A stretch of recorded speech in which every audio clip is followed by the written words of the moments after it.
Այսօր պարզ կդառնա մեկ կադր կարճ ֆիլմերի միջազգային փառատոնի հաղթողների անունները։ Ժյուրիի անդամ կինոգործիչ Մանուկ Ստեփանյանը մինչ մրցույթի արդյունքների ամփոփումը չբացահայտեց հաղթողներին, միայն վստահեցրեց, որ 3 անվանակարգերում հաղթած ֆիլմերից մեկի հեղինակը մեր հայրենակիցն է։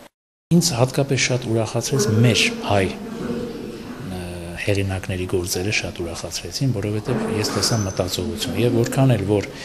ասենք մի քիչ ավելի ավագ սերնդի կինոգործիչները, ասենք ինչ որ քննադատական հայացք են ուղղել այս փառատոնին, ինչ որ չափով